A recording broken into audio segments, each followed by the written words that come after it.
Alright, hey guys. So, Austin Spoiler here. No Nightmaster this week. We had some scheduling issues. That's also why this is coming out so late. But, anyways, it was just hard to record, hard to find a spot, hard to find a time when we both could do it because he had a big test coming up in some class, so he had his tutor coming over, and it wasn't working out for him. So, I'm here doing it myself. And I thought I might as well deliver on some of the promises I made in my spoiler-free review episode. So, I promise I will end the episode with my spoiler-filled review of Daredevil Season 2. But, anyways, to start off, I'm going to start with what big has happened in comic book, movie, TV show stuff recently. And I promised Paul that I'd do one gaming thing, but I'm not going to be able to talk too in depth about it. You'll have to look up an article yourself on that if you're really interested in it. But anyways, let's start with the stuff I do know. So, first off, this guy, let me see if I can pull up his name quick.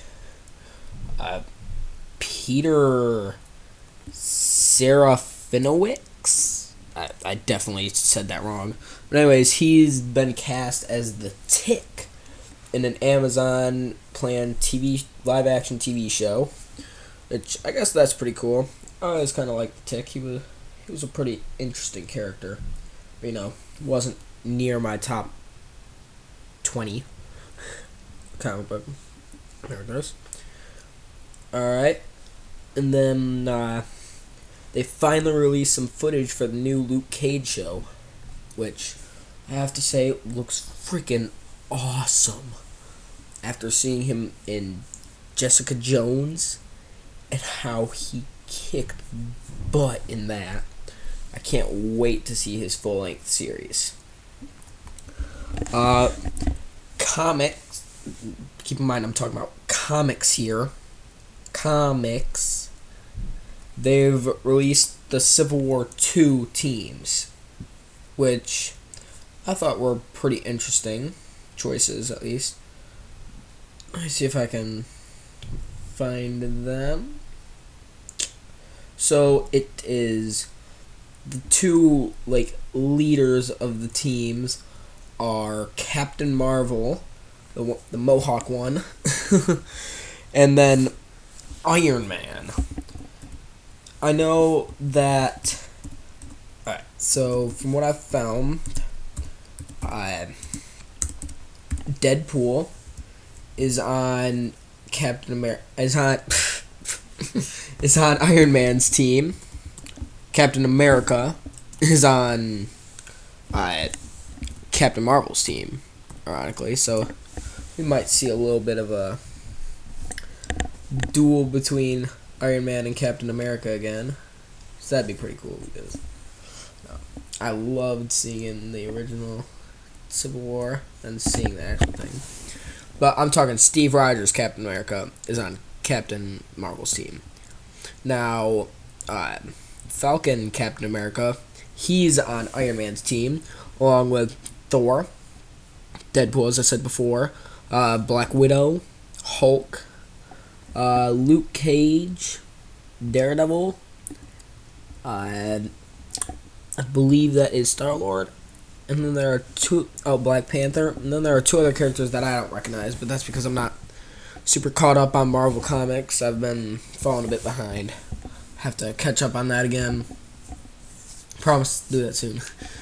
But then for Captain Marvel, I can guarantee there will be a couple characters that I will not recognize here.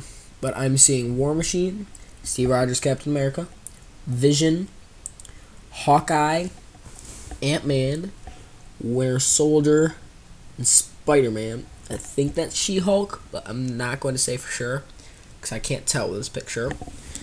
But then other than that, there are a few other characters I don't recognize, but as I said, that's because I haven't caught up yet. Promise I'll do my best to do that soon. Yeah, I probably won't, but whatever. I'm just here to deliver the news.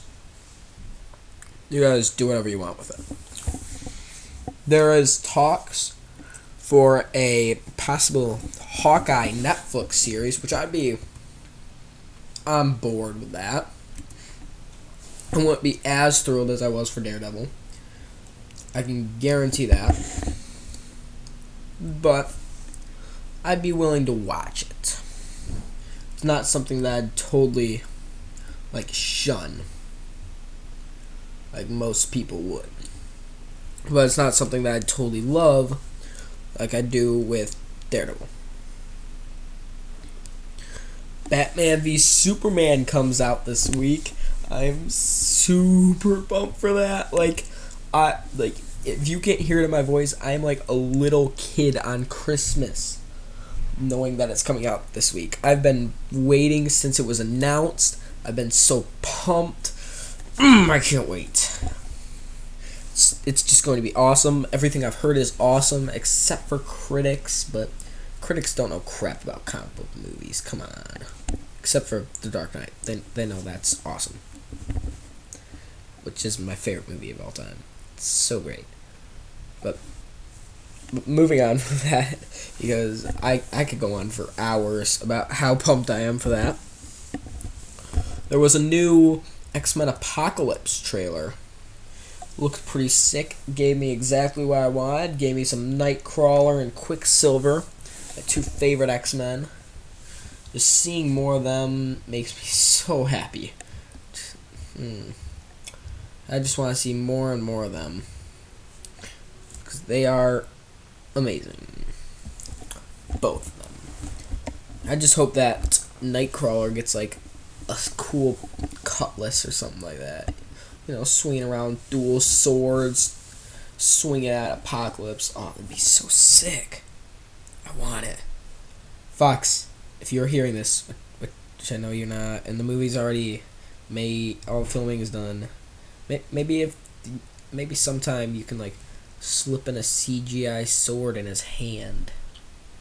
Yeah, and it'd look crappy, but it'd be cool. Alright. There was a Lego Batman poster, which I don't even know. I guess it's just the Lego movie's Batman, but he gets his own movie. I'd be down for seeing that. Probably pretty cool.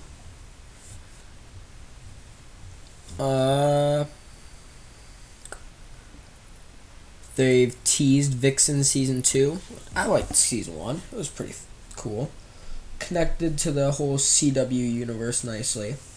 Just looked overall great. Pizza rolls. So good. I want more pizza rolls.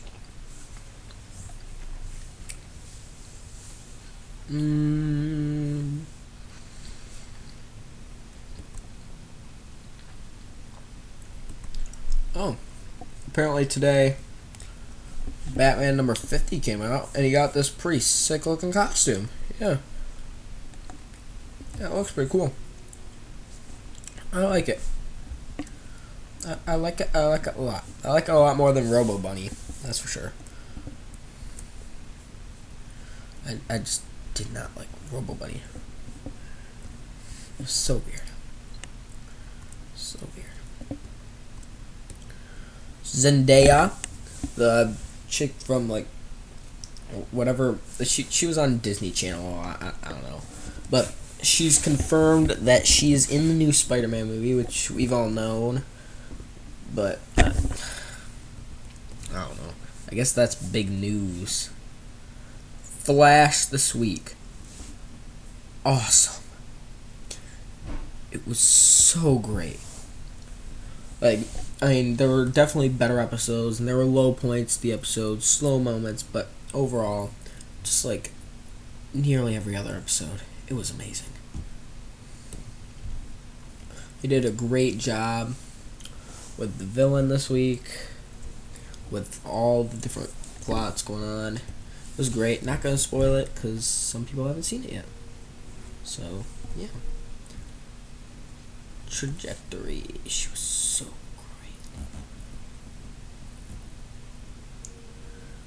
great.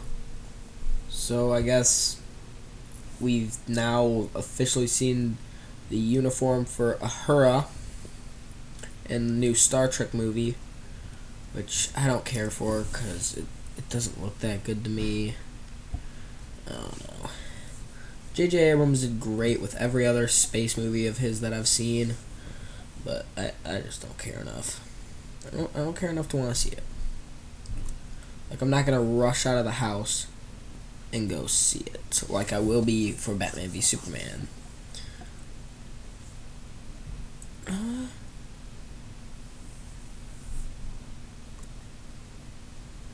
So, the woman who played Elektra in Daredevil says that has no interest in a solo Elektra series, but she really wants to be in Defenders, which I think that'd be pretty cool. But, whatever. Indiana Jones 5 screenwriter has been revealed, and Harrison Ford. Wow, this is the first Harrison Ford is excited to return. Never heard about Harrison Ford being excited for a movie. But, so, the screenwriter for this did. He did Kingdom of the Crystal Skull. But before everybody gets upset about this, he also did Jurassic Park, Mission Impossible, Spider-Man from 2002, and Jack Ryan's Shadow Recruit. So, could be worse. You could have definitely chosen worse because, as far as I know, all those movies that I listed were decent movies. I enjoyed most of them. Let me see. What else have I got? My list of things here. I think that might be it. I'm just looking at new stuff that I wasn't aware of because it just got put on. Joe Russo says that at its core, Captain America Civil War is a love story. So I don't know what that means. Does that mean it's going to be... Oh, Iron Man, don't stoop to that level. Nah, I'm just kidding. That's not what it'd be, but... It's probably just something weird. Oh, God. It might be Black Widow and Captain America? Oh, wait, no. It's not that kind of love story. Sorry. It's more the brotherly bond between Steve Rogers and Bucky Barnes. So now I feel stupid. I'm just gonna move on. It's a new X-Men Apocalypse promo banner that spotlights Cyclops, Beast, Nightcrawler, and Angel, and they all look sick, like usual. Let's go, Nightcrawler. Alright. And let's see, what else is there?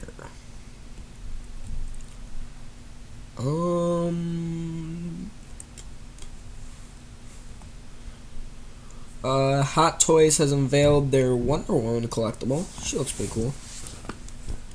Oh no. So Gotham is thinking of bringing on Clayface. Joyous. I hate Gotham. I don't like it. I couldn't get past episode 2. I've heard people that are like, oh, it gets better. But I'm like, no. I don't want it. No. I love Clayface. I was hoping they'd save him for big screen. Alright.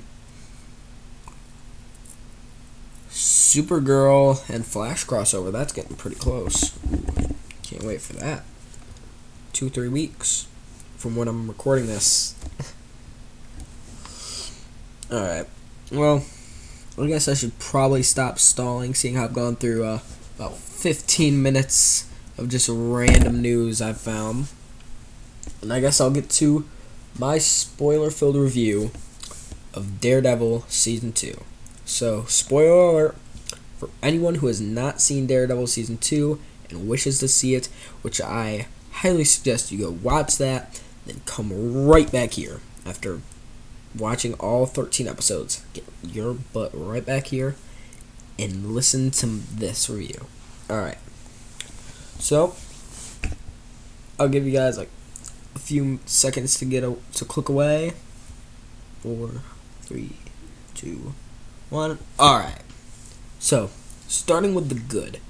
This is my whole list of good things that I had for Daredevil Season 2.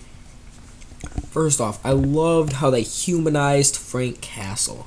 Even with all the murder he was committing, you still saw Miss Page being all lovey-dovey with him and wanting to show the world his humanity and how he was still human like everyone else.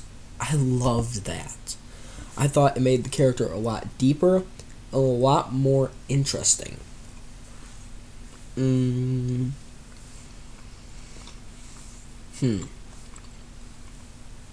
loved how they connected it to Season 1.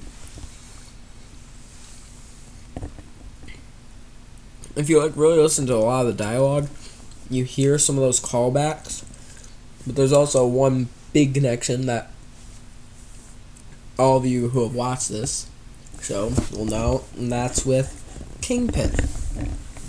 They brought him back, and he was awesome. Helped Frank Castle get back at the man who murdered his one of the men who murdered his family, and then basically set him free. It was pretty. I loved every second that he was in, but not as much as I loved Punisher. It was so great.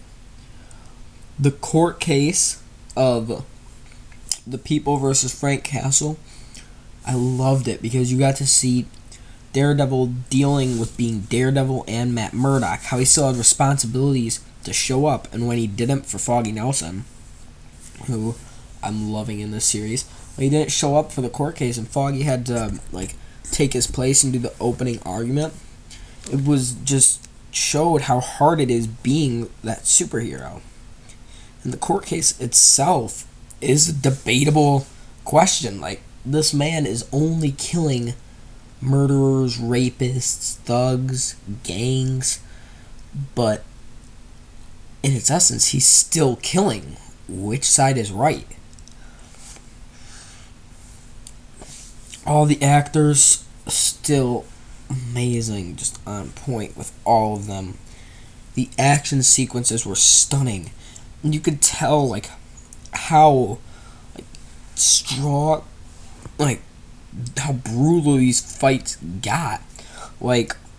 At the final fight, when Daredevil gets punched in the face so hard that his helmet flies off. I mean, that's crazy. That's an insanely strong punch. Holy. I guess not insanely strong, but that's a strong punch. I'd hate to get hit by that. Great use of Daredevil's weaknesses with the hand and how they were able to sneak around and he couldn't hear their heartbeats. And he's freaking out trying to figure it out.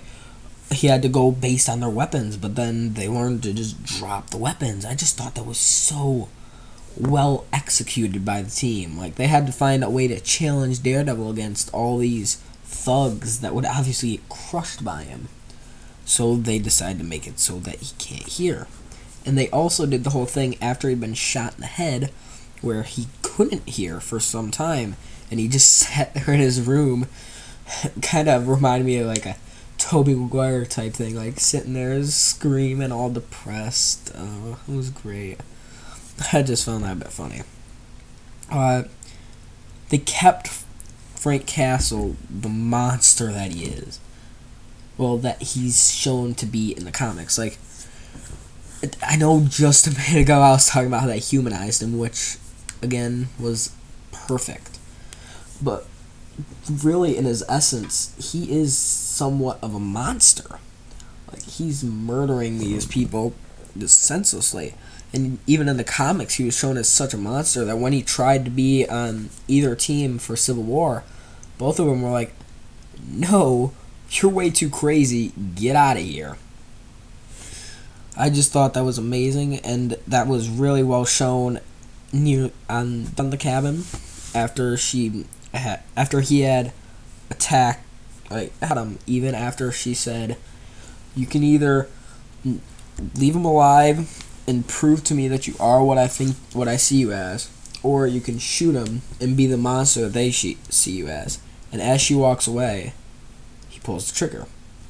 I just think that it was really well done. Just overall, it was amazing. They connected it well to Jessica Jones, where you saw the one attorney whose name I suddenly cannot remember. Hogar? Something like that. But at the end, how Foggy ends up working for her. And then you hear Night Nurse say how she's like, she got all this extra work because she tried to help a guy with unbreakable skin or something like that. Thought that was pretty nice. That they showed that really was connected to a whole other world. And then to end, what I have to say about the goods is they brought they're those classic billy clubs in. It has like the string that connects the two. They use it as a grappling hook and stuff. So sick. So freaking sick. Plus all the costume upgrades they got. Awesome. I love that show. But then there were a few bad things.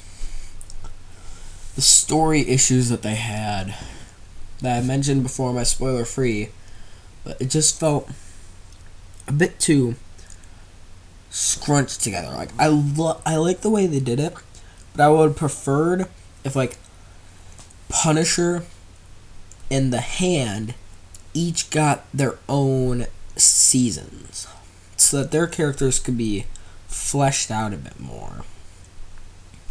Because it just felt at points it was hard to tell what the main like plot was and what the subplots were. It just felt a bit weird to me the way they did it. The Hand overall kind of felt like a carbon copy of the League of Assassins. At least to me it did. Because like they were resurrecting people. They say he's lived for 3 lifetimes. It was like, well, great. They're all ninjas. It's like, well, great. This is basically just the League of Assassins for Daredevil. Which I really did not like that. I would have liked a more unique villain. But it was unique for the Marvel Universe. I'll give it that. It was totally unique for the Marvel Cinematic Universe. And the Marvel Universe in general. Let's face it, guys. We all know that Elektra's coming back. There's no chance she's going to stay dead. I don't like that. I wish they wouldn't have killed her off in the first place. Just let her be alive. Because, honestly, when she was killed, I didn't feel anything. I was like, I know she's coming back. What's the point? Like, this just feels like it's wasting my time. I didn't like it. I would have liked to see, like I said before, I would have liked to see a lot more Punisher. Especially now that he has the whole skull armor and stuff. I wanted more of him. Just so much more I wanted from this season that they didn't deliver on. But there was 20 times more that they did deliver on than what they didn't, which made it overall an amazing season, and I would give it a 4.8 out of 5. Though, as I said before in my spoiler-free review, at least I think I did, I made out of. But if you do plan on watching the series, be warned, it is very gory. Like, in the first season, he puts a guy's head through a stake, like, through the eyeball, and you see it all. It's like, ugh. If you're not okay with that, then this is not the show for you. I can guarantee that. But, yeah, overall, it was a great season. It's a great show. And, yeah, I just love it. Oh, and there's one new thing I want to talk about. So, if you ever have any questions on, like, comics and stuff like that, then just leave it down in the comments. And I promise that I will get to that question within 1 or 2 episodes of the podcast. From now on, I want to end the podcast every day or every week by answering the questions you guys put in the comments. So, say you want to know the truth about Peter Parker's parents, or why people don't see right through right through Superman's disguise. Then just put down the comments, and I will explain it to you within 1 or 2 episodes. Deal? Alright. Well, I think that's all that I have this week. So I say, bye.